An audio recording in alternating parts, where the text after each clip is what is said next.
Utilities Board headquarters in their hearing room. This is day 2 of their pipeline deliberation. And the board members are returning from a break while their tech heads are getting set up for individual easement discussion. They will be showing lots of things on these screens over here that I pointed up at earlier when I put the pipeline up and something else up. That second data sheet was hard to read, so it was just different notifications of what they were looking for when Dakota Access was determining their route.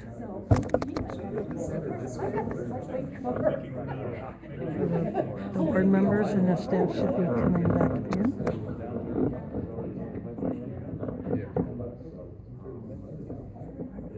The attorneys, two of them have already come back in, the other one has not yet.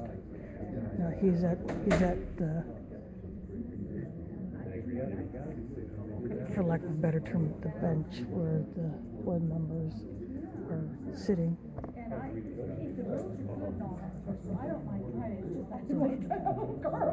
He is discussing some things with the board chair.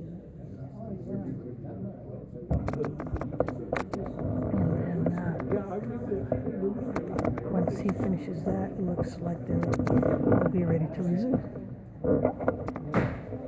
The Iowa Utilities Board is back in session. For those individuals that are watching in the other conference rooms or via the web, we are going to begin showing aerial views and documents on each of the parcels that have filed an objection or have testified in the hearing. In order to avoid interruption in the webcast with an error message, we are going to keep that up consistently, and we'll switch back and forth probably periodically, but that I think is the best way to handle it.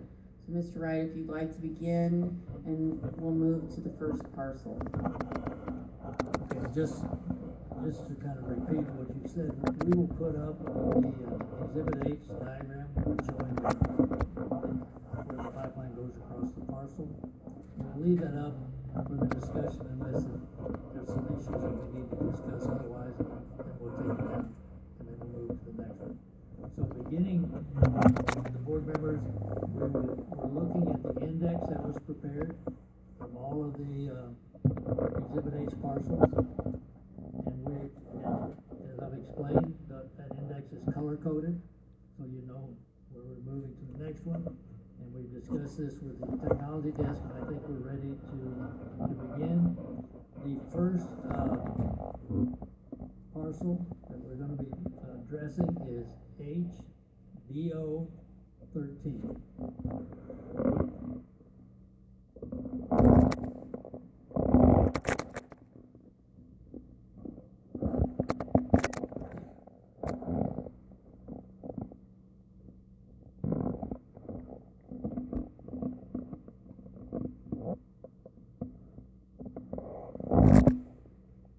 Look at that. That is property by Craig Peterson and Barbara May Peterson.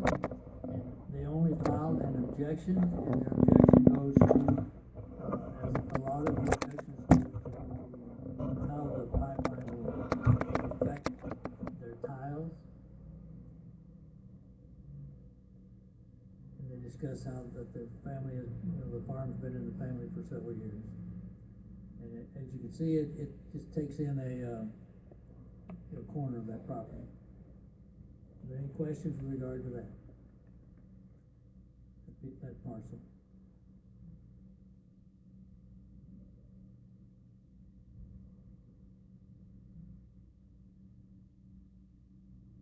The necessary next step then is, if they don't want it to impact their tile line, what is the other option? Well, what the board will have to consider is, Dakota Access has indicated that they're going to separate the pipeline from the tile, and that they're gonna do the GIS, mapping of the tile and provide that to the landowner. So the question is, are those reasonable steps being taken by Dakota Access to, address those, where the tile is and construction, around or under or over the tile?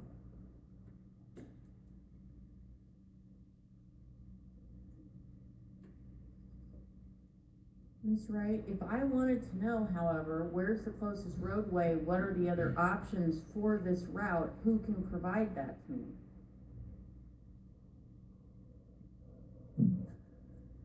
Well, we have, I believe, the Google Earth, where this, route is located, where this parcel is located. Is that correct? All of you guys?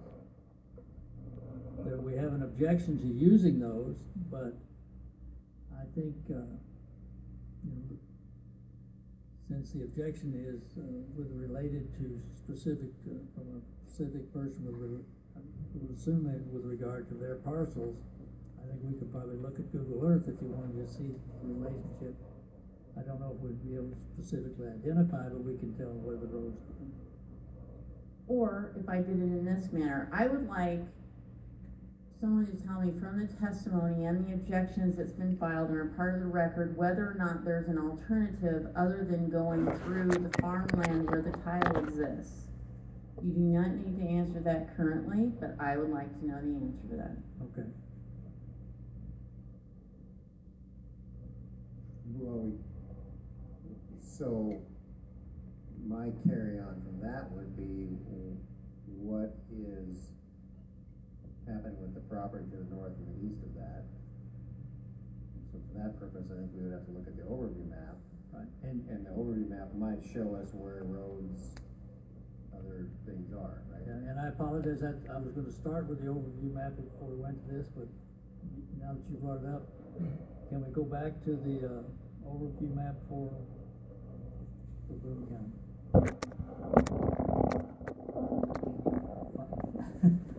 Can you find this parcel on Mr. Ryder, are you starting in alphabetical order instead of from the northwest corner of the estate Right. and moving forward? Okay. I'm doing it as we have indexed, which is, I'm asking more for reference for Right. those individuals, right? yeah, this isn't beginning at the northwest corner right, but it's not beginning at the northwest corner of Iowa.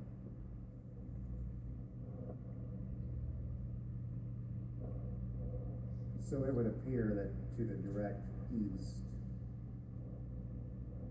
that property has a voluntary easement. Correct.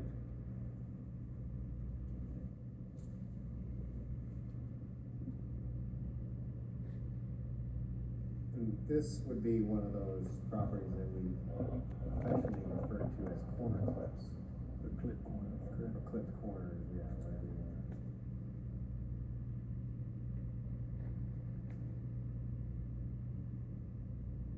So if the board is to proceed and if a certificate is granted, could we treat these clipped corners the same? I don't know how many exist in the involuntary parcels, but could the board provide some sort of blanket or general, if a corner is clipped by less than X number of feet, it has to be moved off of that parcel? Is that an appropriate? You could look at that, but I don't know if you can make a general statement, because you almost have to look at each Okay. particular clip corner to see why. There may be a reason there, as we discussed before, about why you have to clip that corner. So you almost have to do it on a parcel by parcel basis. One of your options in that respect could be to define a clipped corner as being any situation where the easement crosses within so many feet of the corner, and require Dakota Access to address those, but that does introduce a lot of new evidence into the record and creates a real possibility of having to reopen the hearing. So, then what you're saying is, for a specific, we're better off specifically addressing each parcel that does have a corner clip, so for example, not. I think that's correct, rather than trying to do them wholesale. Okay, so for, like I said, this example, if the board were to decide that this parcel has to avoid it simply because it's a corner clip, we would say this parcel IA-B0BO-007 must be avoided because it's a corner clip. That's correct. And that brings up an unrelated subject, but perhaps worth clarifying for the people that are looking at this from online or haven't been as familiar with these documents. Due to the way this case was presented, each one of these parcels has two different designation numbers for it. Here you see the Peterson parcel is designated as IA-BO-0007, but when Mr. Wright introduced it originally, he referred to it as H-BO-13. The ones that start with an H designation come from the Exhibit H that was filed with the board. These that start with the IA designation, that appears to be an internal designation used by Dakota Access or its contractors for management of and tracking of all the parcels over the entire route of the pipeline. So that's the actual name of the file as it exists in our system, whereas the H is just the title of the document. Yeah. And so it is something to keep track of, and a confusion factor here that we just have to work with. Okay, explain a little. We're starting in Boone. Correct. The red shaded with the stripes means, Having a domain parcel. all right, Iowa Boone 014. Is that the first one? That's the designation. I can't see the top of that. Right. There. Okay, that's petty. That's what I couldn't. Oh, okay. So why is that? Oh, it's 004.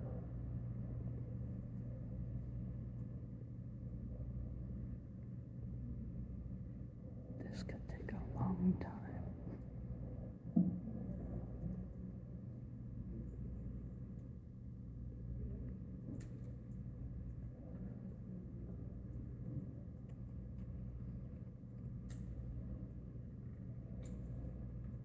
It'll be on your list as HB036. The second one down on your index. And that's what we just got through discussing.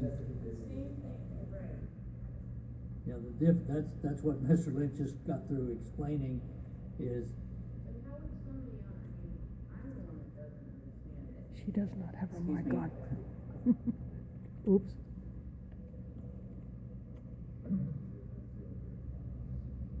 So say it one more time, Mr. Lynch. Okay, so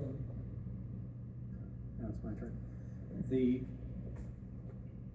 It appears, as best staff can interpret this, that when Dakota Access first started working on this project, it assigned the numbers you see on the screen now to each parcel. And so if you look, starting at go a little farther west from the Peterson parcel, you can see 1, 2, 3, 4, 5, 6 parcels marked in advance. The pipeline doesn't cross them all, but presumably they identified parcels as they were refining the route, and they started at the top northwest corner of each county and started numbering them down through.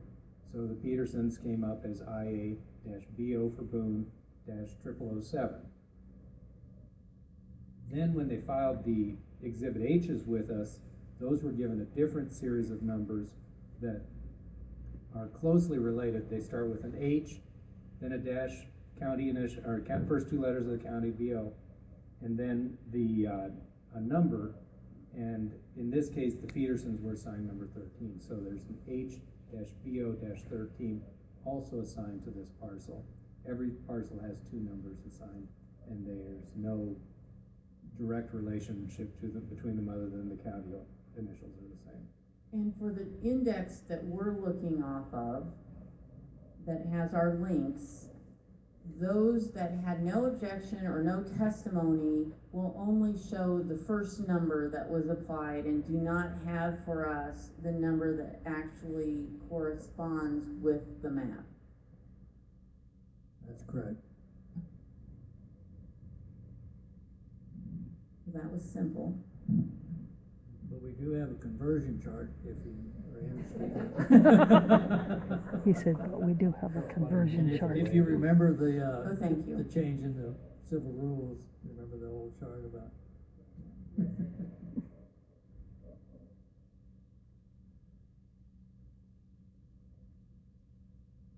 Could you restate where you think you are with this parcel? What do you think this board is, I mean, Well, the board will have to determine whether to grant eminent domain over this parcel, and if so, is this the appropriate route over the parcel? all right, and I thought, in addition to that, we said, what are the alternatives? Correct. Okay, and that's what I'm getting at. So Well, you know that we're asking for the alternative route for this parcel based on the objection. Right. But Who should provide that information to the board? Should that have been in the testimony originally, or is this the appropriate manner to handle that? I think that some of this is incumbent upon the landowner to come forward. You have several landowners who have come forward, they filed testimony, they said, you know, we think the route should be somewhere else on their property. This landowner filed an objection, but has not provided you with an alternative. It just raised those issues with regard to the tile and so that there's really not an alternative proposed. Okay. Next. Okay, the next is HBO 47. Might I make a recommendation that we start with the overview map? And I was gonna suggest that, sorry, the technology does this. If you go back to the overview map and find that, can you find that parcel based upon the, and if you'll see there, it's, involving Laverne Johnson, and there are actually two parcels that he has.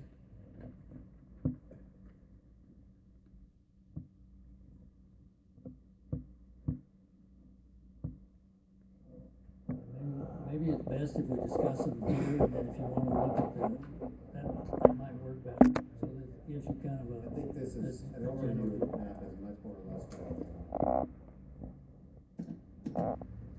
than the H files, which, And Mr. Johnson basically raises the same kind of issue that was raised before, is he'd like the pipeline to avoid his property altogether, so they can avoid his tile lines. And if you remember his testimony, he described in detail how he had put those tile lines in and how much care he had in putting them in, and that they're installed in layers, and that, some of them were as much as, he testified, 16 feet deep. And so, you know, he really is worried about how that pipeline will affect his tile lines. I believe, if I remember correctly, I remember the conversation very well with Mr. Johnson, actually. I think he also asked for his southeast property to avoid that corner altogether, if Correct. possible.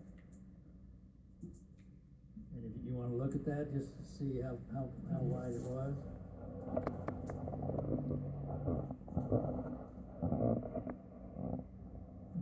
Can you pull that,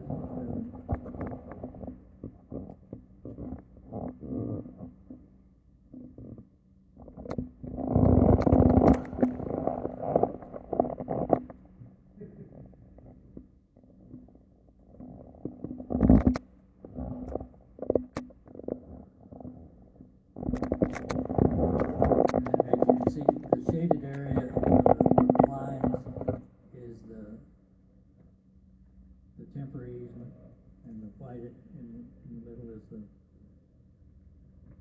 50-foot pipeline easement. Can you go back to his other, I don't remember what, his other one is 47, right, Val? No, There's his other. is that a valve easement in the southeast corner of that? It doesn't show on the map, at least when that there's a valve.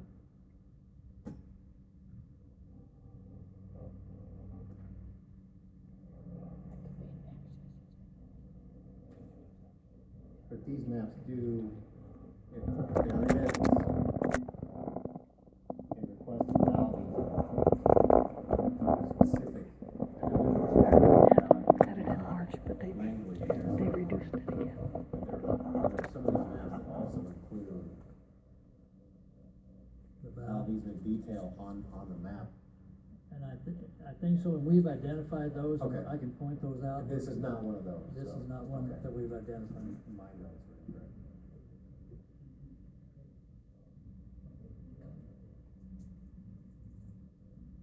Can you go down one page in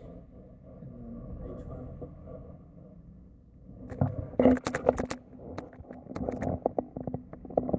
So that does include a valve easement, right?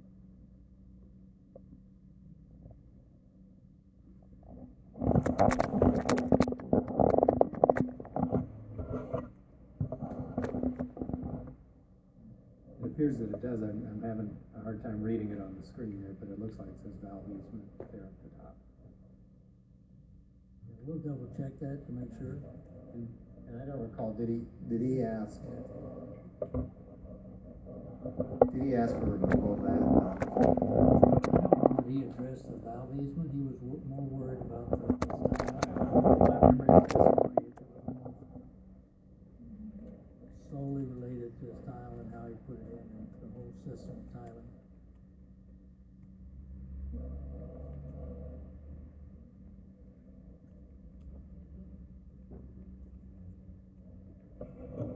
Is he the one that testified for the roadway, to have it along the roadway?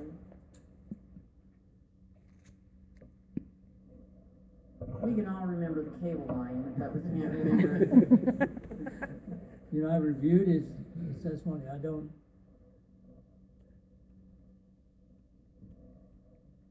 I think that's just something we're gonna have to we'll look have up to, we'll have and to and look get at back that, to I you don't on that. remember that as part of Mr. Johnson's So, testimony. with each of these parcels, as we're going through them, is somebody writing down and making a list so that we have that on a one-sheet piece of paper for each one of these parcels? Right. Has someone other than you gone back through each of the testimony and the objections to put those comments on that one-sheet piece of paper? Yeah, we've had those identified, we haven't summarized them, but we have identified the transcript. By parcel? By parcel.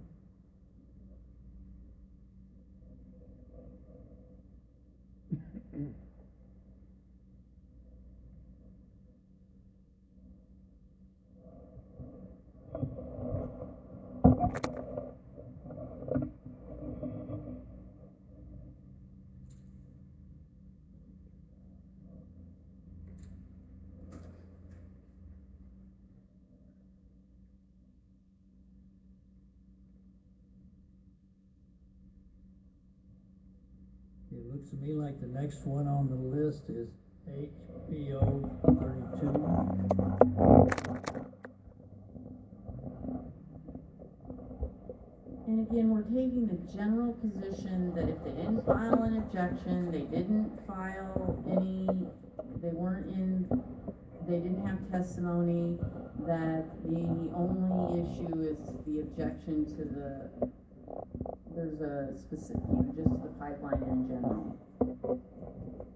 Well, if we don't have an objection or testimony, then, right, we're just taking that as, you know, they are objecting to the pipeline in general.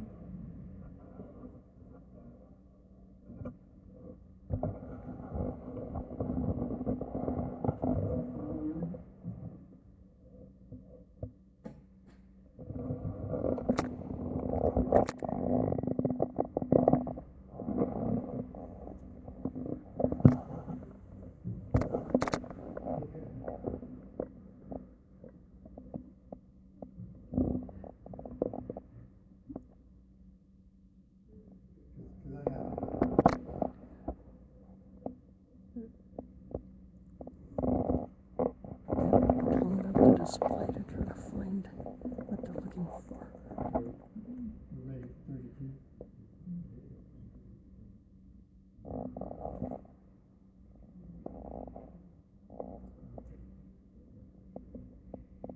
That'd be 134.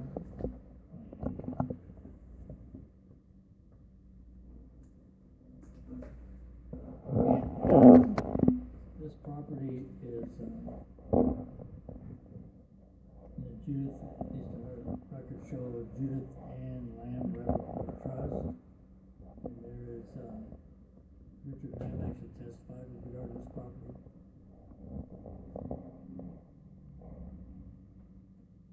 And again, there's a discussion about the tile lines and the issue of what use they can make of the property along inside of that easement.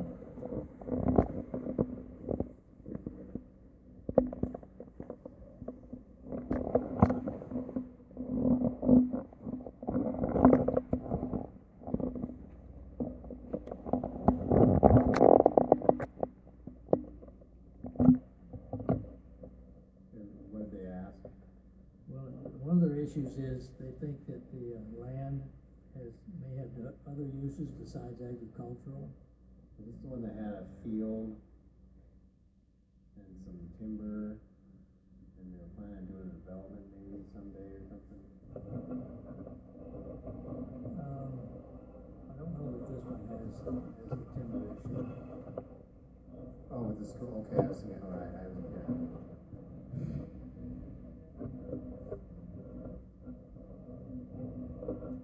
So their request was for the pipeline not to go through their property at all, is that correct?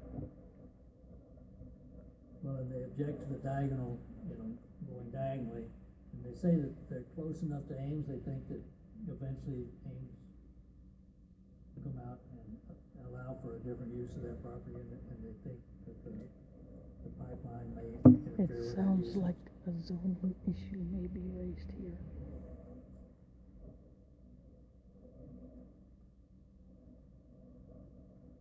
Mr. Wright, isn't this yet another example of if you can go down is on the route issue of whether or not you can require that it follow a roadway? Correct. Or move to a more, north-south, line rather than diagonally across the property. As you can see, it kind of goes and then jags, so it picks up, almost all of that property, bisects it.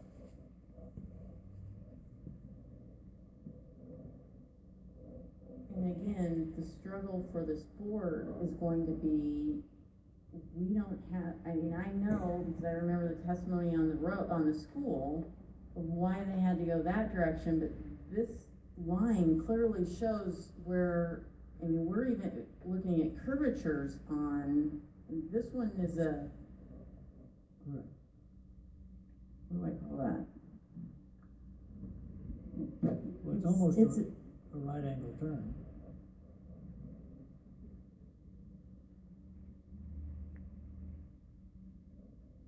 I'm again asking staff to assist us in what options are available when we have pieces of property like this, where we see that there could be another way to go. It may not be less costly, but it does save the land for future use. Right. And we'll look at that and see what, if it appears there might be an alternative way of routing that.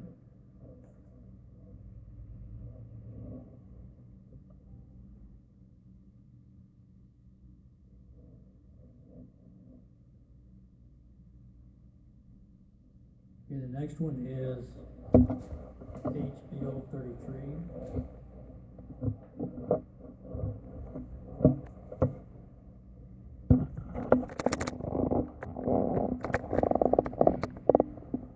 Which is 136.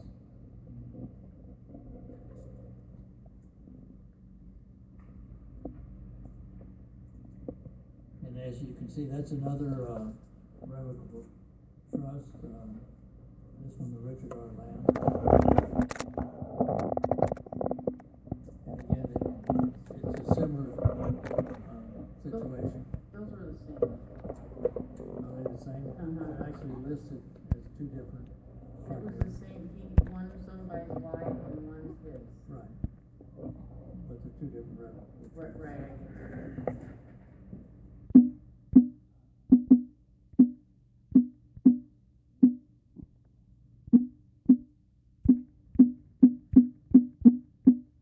And again, I think the testimony is similar with regard to the previous, piece of property. All of these that raise the issue of the tile, of course. And then, description of the route itself, how it bisects the property.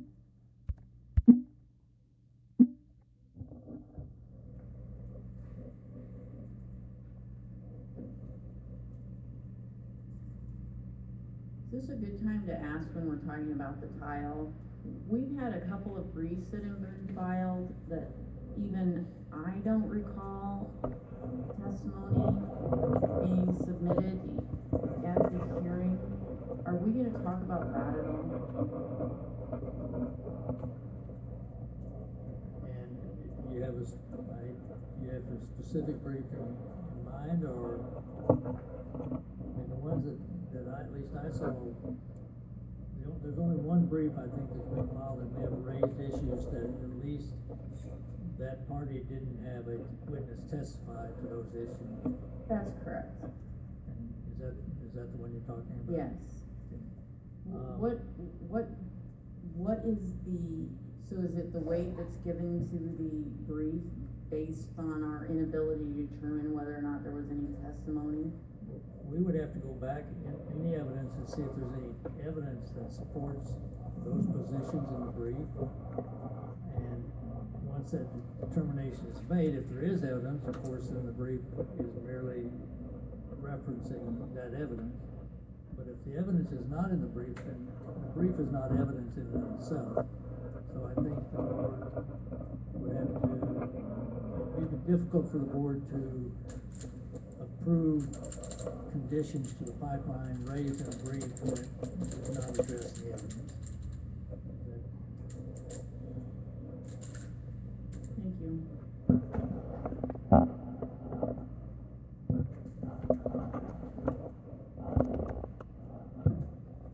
And I know this is kind of a long process, but I think, just so that we're gonna have to go through these routes at some point, and I think if you find that this is, there's a way to do this along, we will, but otherwise, I think we need to look at each parcel, just so that we understand exactly what's going on.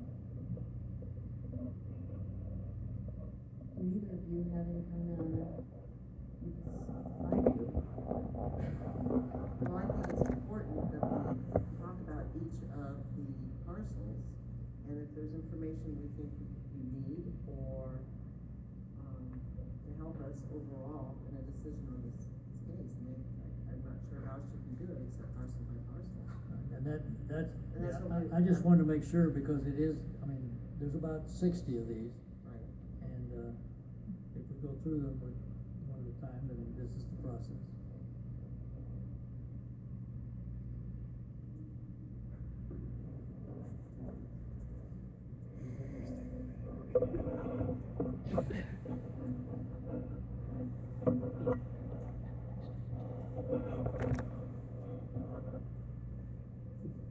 I think where I'm struggling is, I think that we have a responsibility to go through these, and those that have testified or filed an objection, we need to look at. Where I'm struggling is, what's the remedy, what's the alternative? If we should determine that the pipeline should go through, I don't wanna then have to go back through these and say, well, we'd like to see it, the route this way, or I want the route that way. I don't know how this part of the process should work. Well, and I think as we have done, where you point out where you would would like us to look to see whether there is an alternative to the route because of issues raised by the landowner, then when you go back through that process, where you, depending on whether you actually, grant the permit, but if we get to this, then we'll be ready at that point in time to offer you, to show you whether there's any evidence in the record that might provide an alternative that would resolve the landowner's issues.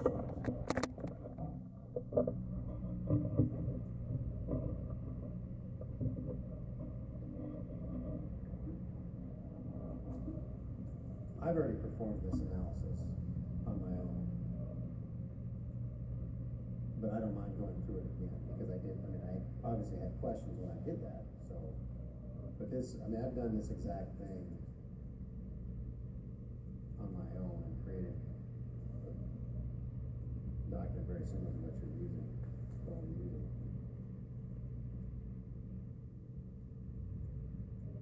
Should I turn to you and ask you then where you think the route should go?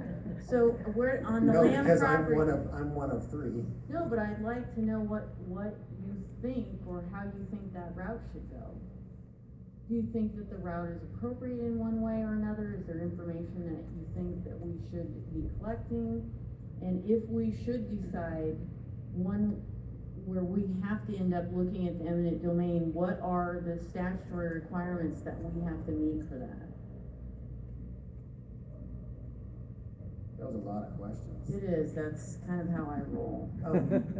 So generally, as I went through them,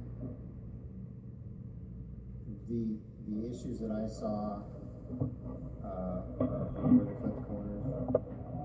And then if there's an opportunity, if there's voluntary on one side or the other, looking at testimony from what landowners have requested, and whether or not, is that even possible? I think it's helpful when there is testimony that says, yeah, if they can avoid, well, for example, I'll take Mr. Johnson.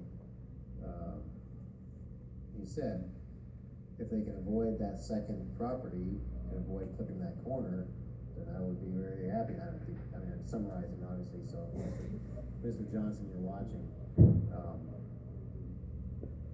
I'm summarizing, but it was, that's what would be his preference.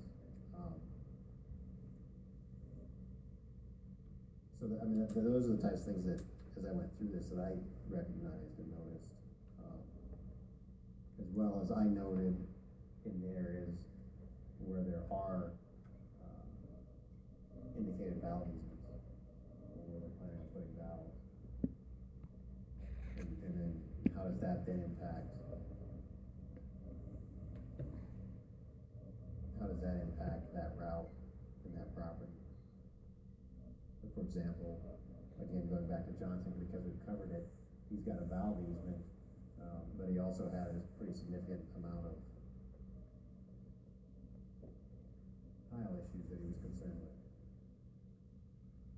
And so how do those two things get reconciled? And during the hearing, there was some testimony from Dakota Access that could be bored. If I remember correctly. Do I remember that correctly? Johnson's? Because Johnson was the one that has the 24-inch concrete main that's like at 14 feet or 15 feet or something like that, right? You'd have to let me go back and look at the testimony.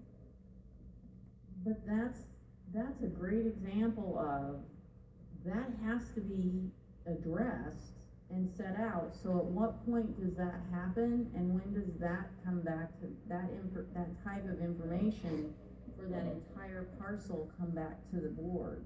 Well, the process we're going through, and the way I understand it, we're providing you with an overview, and at this point in time, you're indicating to the staff what additional information you need, so that when you're ready to go through that actual decision-making process, we'll have that information for you. So when we get to those parcels,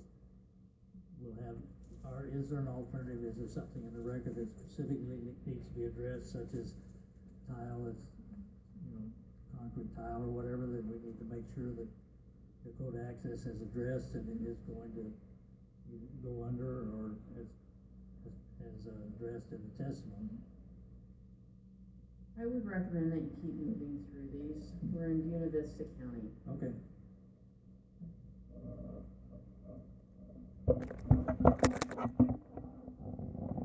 Put up the overview.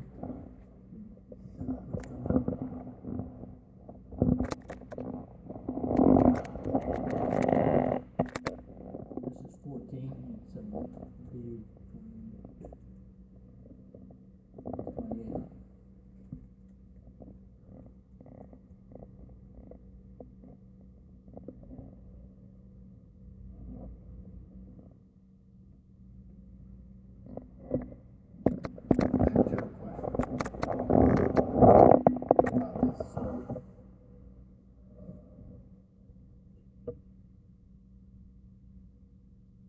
Trying to figure out how to frame this question.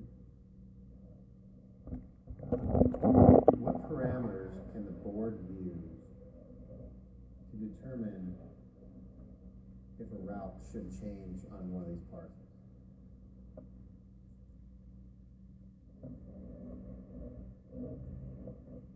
Well, I mean, I guess what I would say is that you have to look at the evidence that's been presented, and you look at what Dakota Access is proposing, and you look at what the landowner says the objection is, or what the landowner has offered an alternative or a reason to move it. And then you pull up the actual Exhibit H and you look at it, and the board has to decide whether the landowner's objection and that evidence is sufficient to move the pipeline, in taking into account the overall evidence in support of the actual route that has been provided by Dakota Access and the use of GI, all the things we discussed earlier. Is this little piece, has the landowner presented sufficient evidence to deviate from that route? So, for an example, if the landowner said, I just don't want it at all, is the evidence that we have to use simply that they don't want it? Correct. And that there is no alternative, or the alternative is either yes or no? Well, I think you may have already, if we get to that point, then you probably have already addressed the landowner's objection, hypothetically, Okay. if you've already found that, that the permit should be granted. So that landowner really has not provided you with an alternative or evidence to show that the route should be moved one way or another. They just don't want it at all. Okay, and so then those that have specific concerns, then we can look at the evidence that says, what is that specific concern? And then if Dakota Access provided evidence or testimony to show how they address that concern, we then decide whether or not that does indeed satisfy that concern or not. In the case where we don't feel it does, do we have an option of something that may not have been, that maybe wasn't an alternative provided or asked for by the landowner? So for example, if a landowner said, well, I don't want my drain tiles moved, but Dakota Access has testified that they're willing to move it. I guess I don't know what the middle of that road is, but if there were a middle of that road, is that an option for the board? Well, I think what I would hope is there would be evidence that either it should move to a road or it should move away from a creek or something like that. I think when you go back and you look at the evidence that Dakota Access has presented with regard to how they're going to construct the pipeline, as far as, how far away from tile lines they're going to be, and overall, that's your baseline. And then if the landowner were to come in and say, well, I don't want it to go over tile lines at all, then, that's kind of a general objection of all. I mean, if you go diagonally across Iowa farmland, you're gonna affect the tiles. So just have to go back and decide whether you think that the evidence that Dakota Access has presented with regard to how they're gonna construct the pipeline addresses that individual landowner's concerns. Now, if they have, like we discussed, and we go back and find that, say there's a 24-inch concrete pipe, tile line that needs to be somehow or another addressed, and we'll go back and look and see if Dakota Access has addressed that, or if their general, or the way they're gonna construct the pipeline addresses that, then that's a decision we would make, is whether we think it's been addressed sufficiently or not. I think the easier ones are when they say, we'd like it moved 50 feet one way or the other, because it's interfering with some aspect of their operation.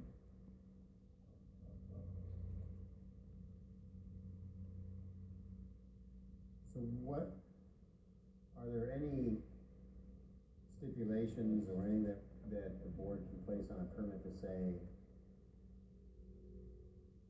if after it's installed and the landowner's not happy, there's some remediation that we can require? I don't think that and Mr. Lynch can kind of respond to this, but I don't know that you can go back. Okay. I mean, once you've approved, hypothetically, if you approve the permit, and if you grant eminent domain over a specific route, I don't think there's any way to go back. Well, and I'm not necessarily saying going back, but let's stick with the 24-inch drain tile issue. If the board were to move forward and grant eminent domain, could part of that eminent domain, the granting of over that parcel, include that drain tile structure will be remediated to its original, or and that's a bad example, because I think the testimony already says that all drain tiles have to be replaced back to original. So in some other area where there might, well, that they have to go under it by so much a under distance over or something. whatever. Right. So I'm not talking about going back to provide remediation, but as a condition of the permit, or a condition of granting that eminent domain, the use of eminent domain over a parcel, are there things that we can put on there? Right, and that's what the statute, I think, the language really anticipates, that if the board thinks that there is a condition that needs to be placed on the pipeline, and either overall or with regard to a specific parcel, that the board can do that. It's just, as with all of it, you need to look at the evidence and look at the evidence in the record to make sure that that's something that's supported by the record.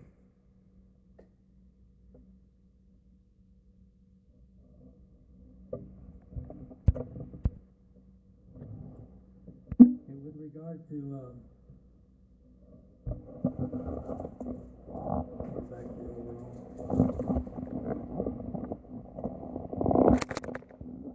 overall map. This is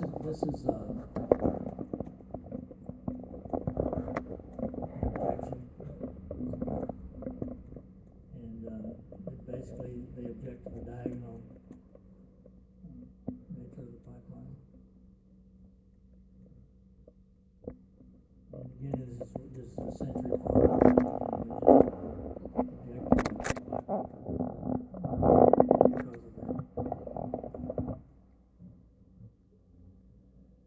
Aren't these the parcels where they used the roadway to say that there was an alternative, instead of going diagonally through it, that you go around?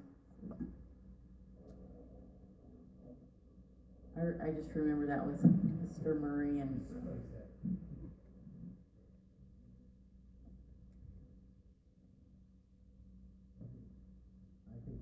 I think the Garbus was just filed an objection, right? Correct. And Actually, two objections. Yeah.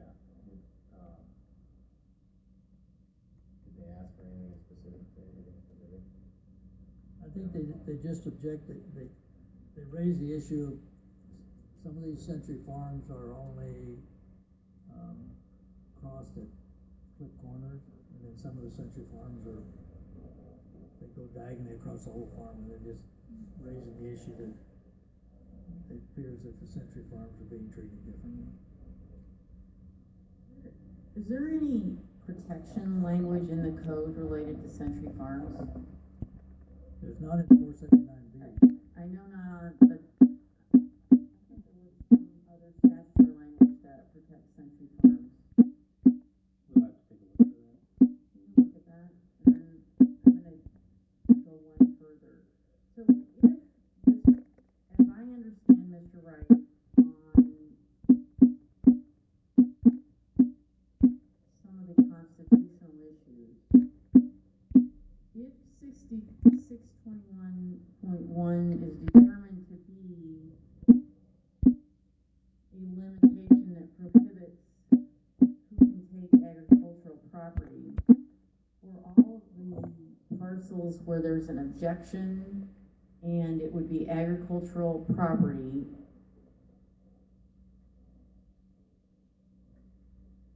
and the board finds that that is a criteria we have to consider, then would you come back at that time again with all of these properties and provide us with an alternative, or would that have to, how would that work?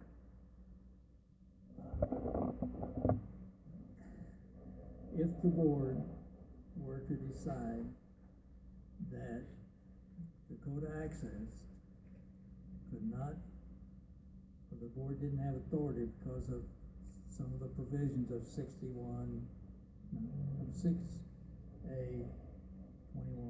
or 6A 22, that Dakota Access could not, if the board could not grant eminent domain authority over agricultural land, then Dakota Access would have, in my, Mr. Lynch can address this too, it would be my understanding that Dakota Access would have to go back and get voluntary easements over all of that property which could be identified as agricultural land.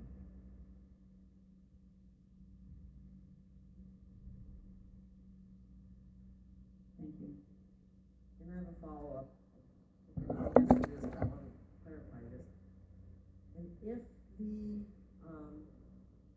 route was changed to follow along right-of-ways, is that considered agricultural land? You know, there is argument and there was testimony with regard to what is agricultural land, and there's a description. I have not looked into that issue to see if they went along a fence line, if that would be agricultural land or not. I mean, that's something I haven't addressed and haven't looked at. And we'll make a note of that. That would be helpful. And see if we can address it. Thank you.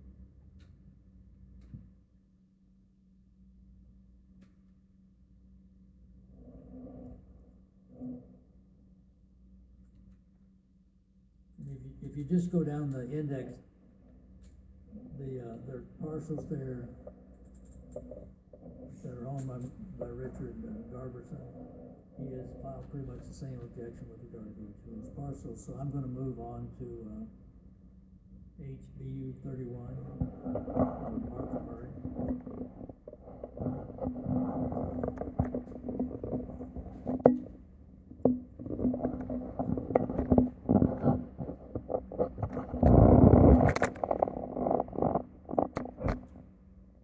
And if you remember, Mrs. Murray did testify.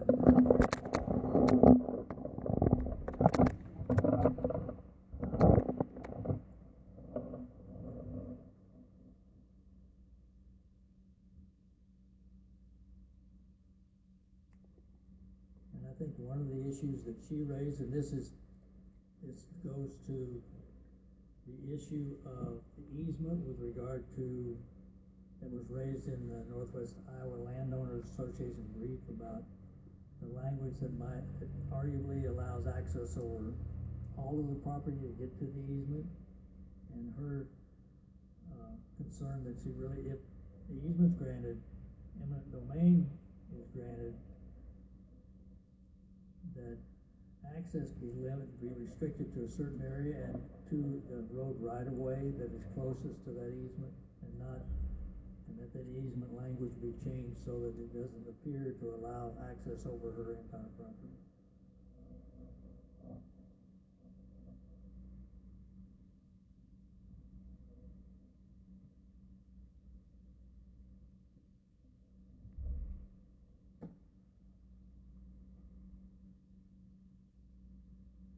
And I think when we go back and look at this, I mean, that'll be one of the issues, to look at that property and where that road is, and to see if that's a reasonable alternative.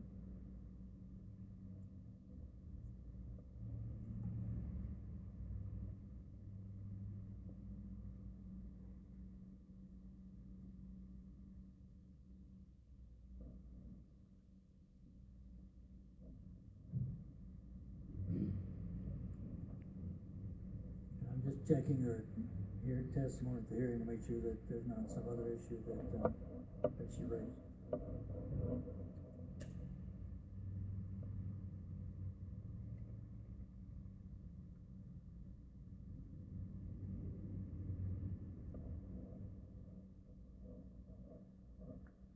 I think that was her main issue, is if the pipeline granted, if eminent domain is granted, where that access to her property is.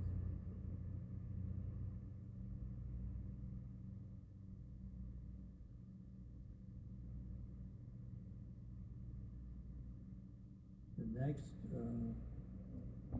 HBU 33, is that where you are?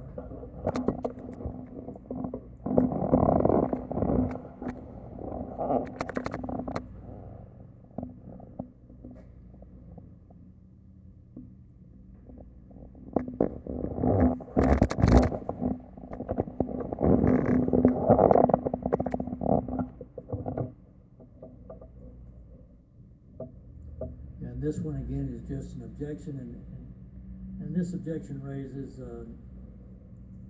concern about things we've gone over previously with regard to the $250,000 security bond, and makes the argument that there should be yearly payments rather than just a one-time payment,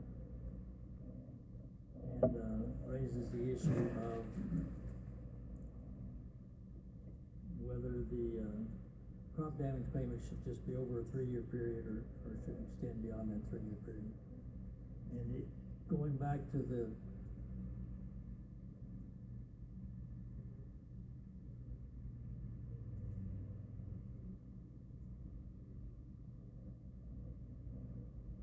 are we there?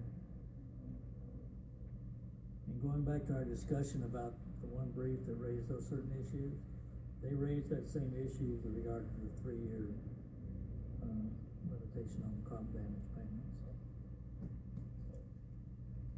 But the issue of crop damage and tile line repair and payment and contacts is all in that ag mitigation plan, right? I mean, if, Correct. when we, right? Right. And we haven't gotten there yet. And we haven't gone through those details, correct? So this is identified to bring up when we get to the ag mitigation plan. Right.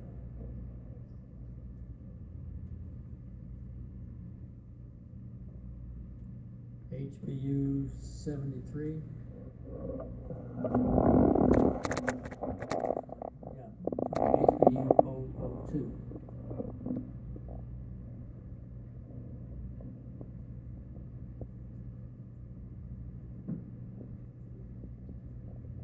And this is just an objection.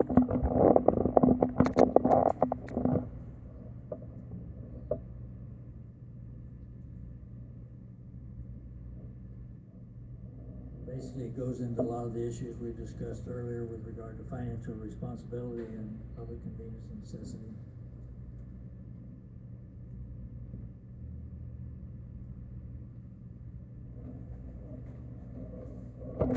Some of the other general issues.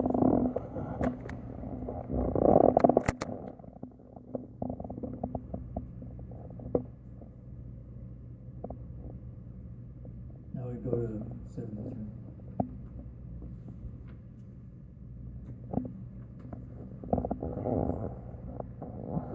And that again is just an objection.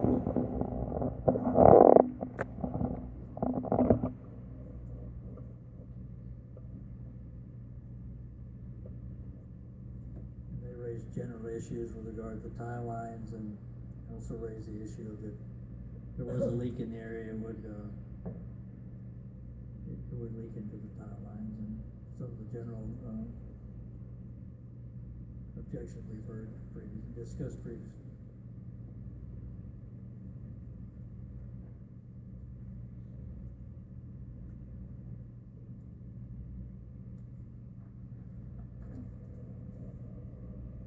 HBU 75.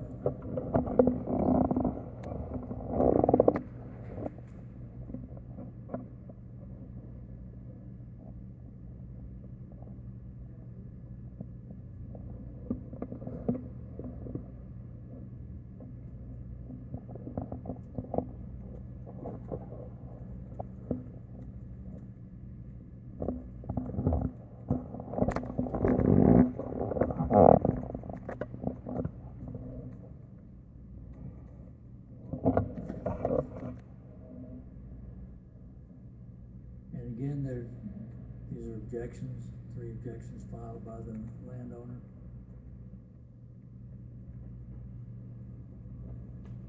And they rather extensive objections, but went through pretty much the same issues we discussed with regard to public convenience and necessity. The light counties did not have objections Granting filed, permit.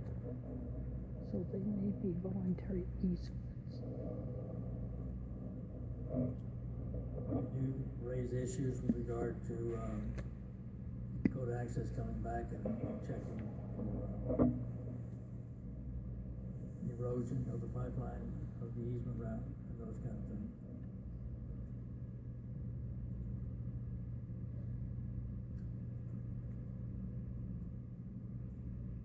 And they raise, concerns about the easement rights that are being requested as being too broad, which I think we'll address when we get to those specific, to the easement, we go through those specific concerns. They're similar to the ones raised by the Northwest Iowa Landowners Association.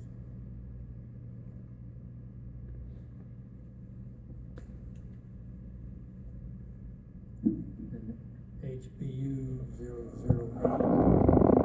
Before we go Cecil, U13 is the Citizens First National Bank of Storm Lake, Iowa. And they didn't file any objections or anything, but I just have a general question. How does that work if it's a bank? Or business. Potentially a trust account that the bank holds. Yeah, It may just be that the bank owns the property. That they probably didn't want to, file any testimony or file an objection, but, I can't speak for the bank, but they may just want to wait and see okay. what happens. They probably have a good lawyer that's giving them good advice. We can hope.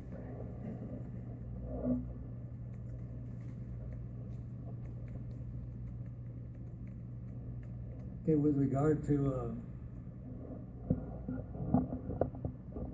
HBU 008, that's the Lenhart property.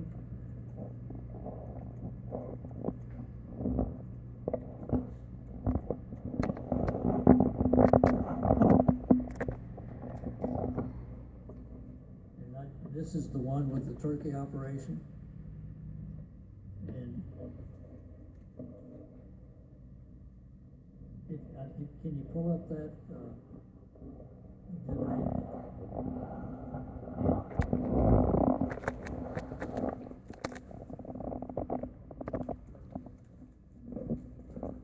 and you can see where this goes over. And this is the parcel above the one where Mr. Lenhart has his turkey operations. If you remember, you probably remember the testimony and the pictures of the 3 buildings, and his testimony that he very likely will want to expand that business to the north, and he really has 2 issues.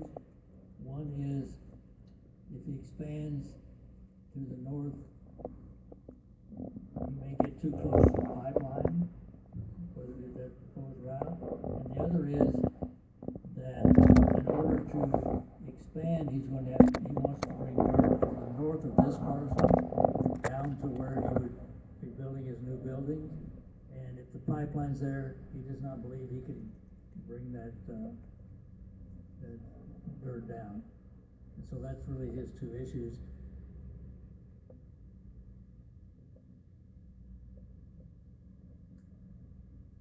I know I sound like a broken record, but, and staff's recommendation is? Well, I don't know that we have a recommendation this time, but the issue that'll have to be addressed is he is requesting that the pipeline be relocated approximately 1,000 feet to the north, which would be further away, so that that it's 500 feet from his barns and 500 feet in order to obtain the additional dirt. And then he also asked that Dakota Access be required to cross Highway 71 located on the east border of the parcel, at least 1,000 feet north of the south border of the parcel. And so that gives you, there he has proposed a specific alternative to the route that is being requested by Dakota Access.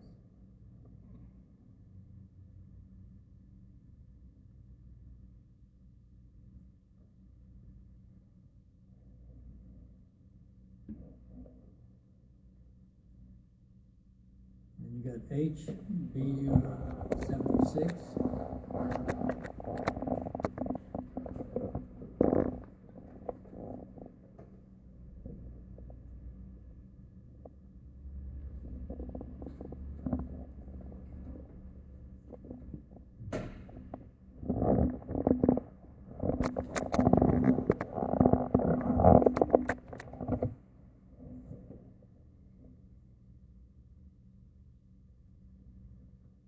This is, you probably remember this is the Brent Jesse property, and Mr. Jesse testified. And I believe he has 3 parcels. And he indicated that parcel, I don't know if I have the right number now, but one of the parcels has a waterway that will be affected by the route. And he is requesting that proposed pipeline route be moved to the south to avoid this waterway.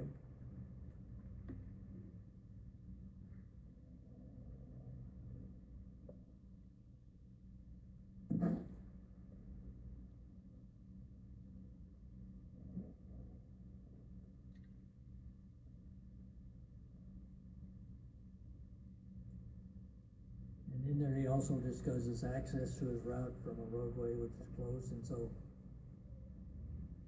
when we come back with those, we'll go through and have that specific alternative that he's proposing, so you can review that and determine whether it'd be reasonable to adjust the route to accommodate his objection.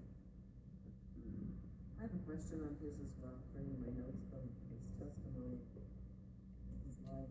He indicated that in the center of property is a county tile that is maintained by the county and paid by everybody in the drainage district. Is that something that we need to take into consideration? I think we had some conversation about the role of counties and drainage districts. It's not the individual's tile that we're talking about.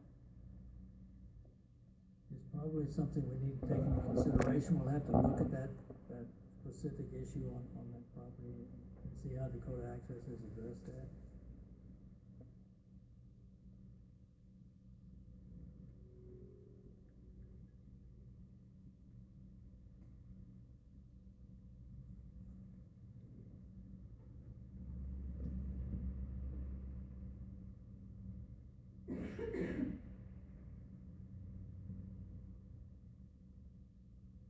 Just looking to see if there's any other issues raised in the transcript itself.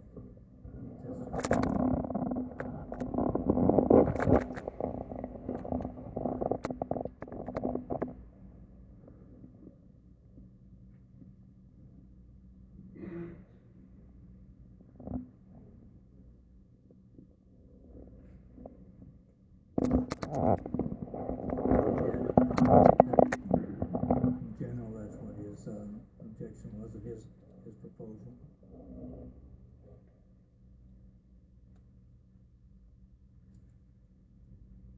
course, because of the waterways, he's concerned about erosion, that's another factor in looking at his property and an alternative route.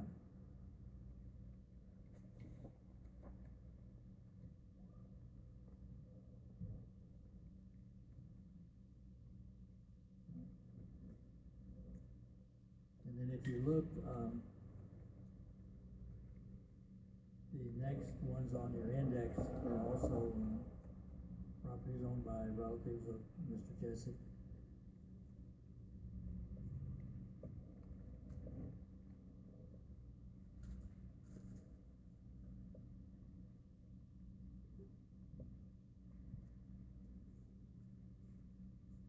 And we can look at those separately, as one is HBU 60.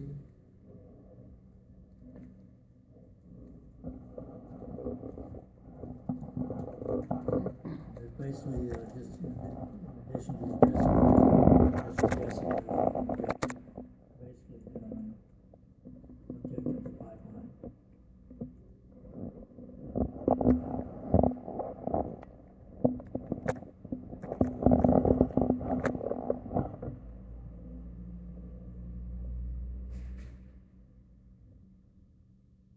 And again with HBU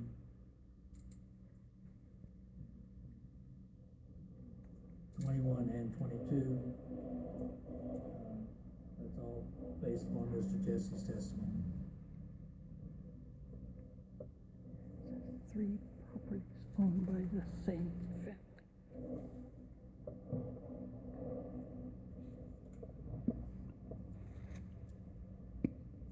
Then we go to Calhoun County, review map.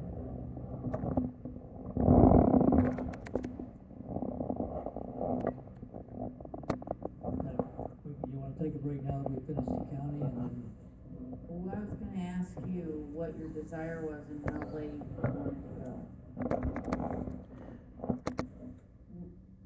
The It is board now 10 minutes to is gonna 4 leave it up on to the my staff. watch. I mean, you're the ones that are having to present all of this information, you know that we're great, we're fine, how are you? what would be helpful is if we took the break now and come back tomorrow, because now that we've been through some of these and we understand what the board's questions are, we may be able to have additional information with regard to alternatives or with regard to specific parcels that we wouldn't have at this point in time. So, since we're so close to 4 o'clock, it may be a good time to break and not move to the next county, and so it'll give us an opportunity to kind of review these in light of the board's questions. That's where we'll head, but can you give us a minute to talk about a couple of things from yesterday, or I need Sure. to get my thoughts in order for a second.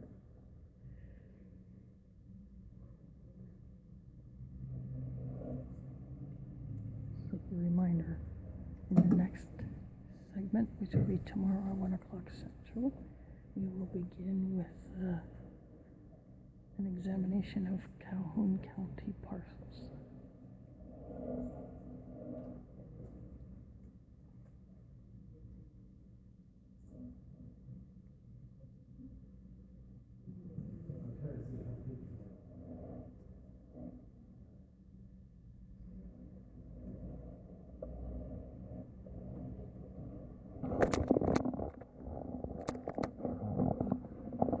So that is the northwest corner of the county.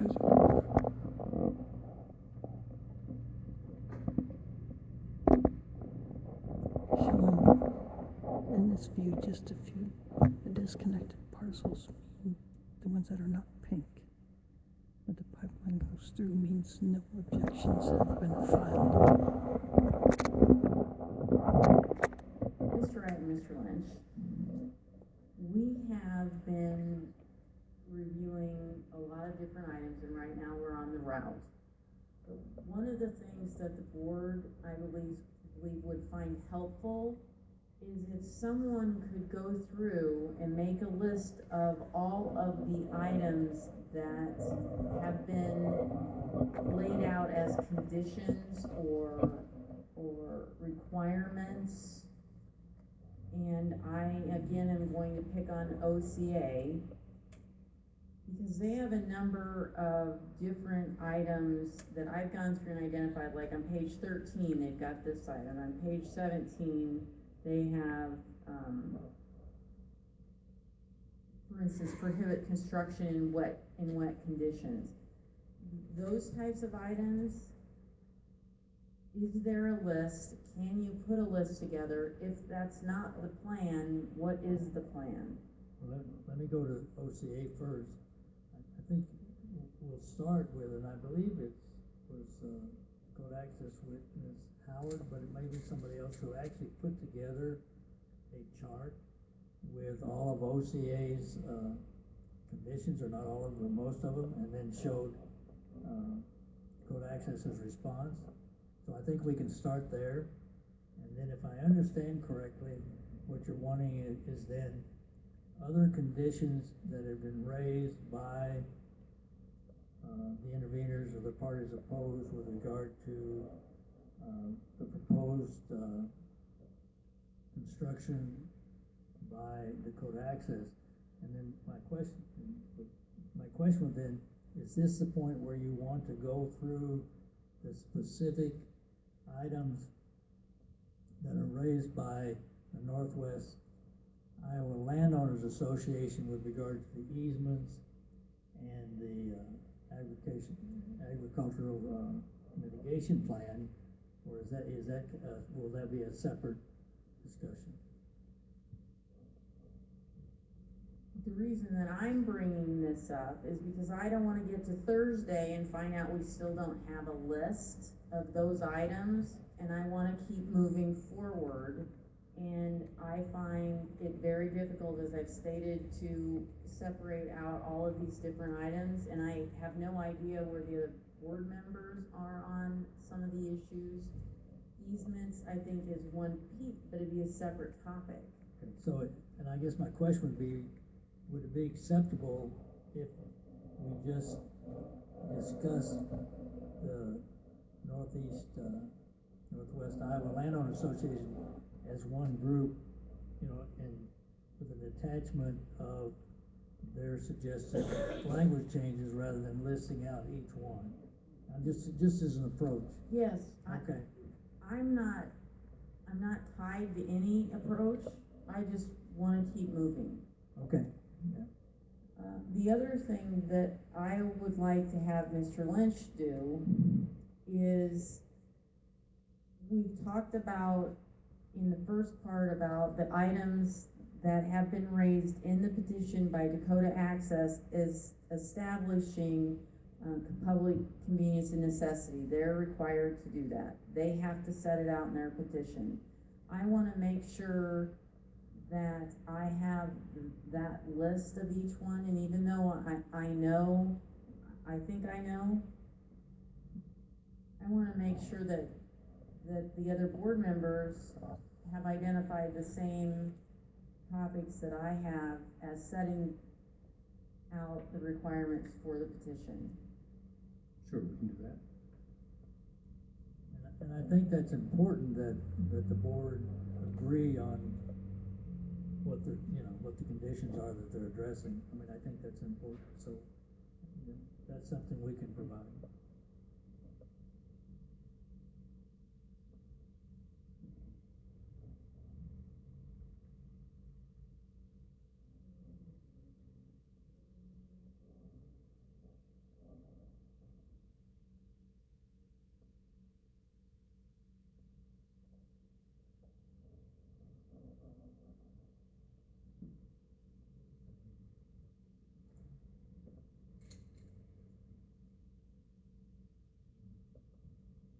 Cecil, I know that you've talked about some of the constitutional issues, and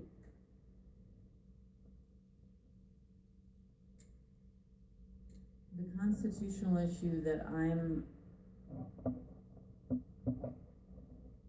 wanting additional information on has to do with the limitation on who can take agricultural property and the definition of public use and public utility as those are related. Can I have can you provide me with additional information on that? Correct, I will, and what, you have a document there which is really, has all the pieces, and what I'll do is I'll go back and bring those together, addressing those three items in a more, lucid fashion. And I apologize, but when we put that together, I was kind of just trying to make sure I'd gotten all of the various aspects, but I think reading it over, we need to go back and put that in a better There's a format. couple of cases that have been brought up that I don't exactly understand how those fit together with that constitutional argument. So I'd like to, if you can provide something so that I better understand it. Okay, and I'll go back and I'll pull those cases and try to bring those and explain, or at least try to show how they either apply or don't, how they arguably apply to those issues. Well, they may apply to the jurisdiction of the utility piece too, which in our earlier conversations today, that may be how they all fit together.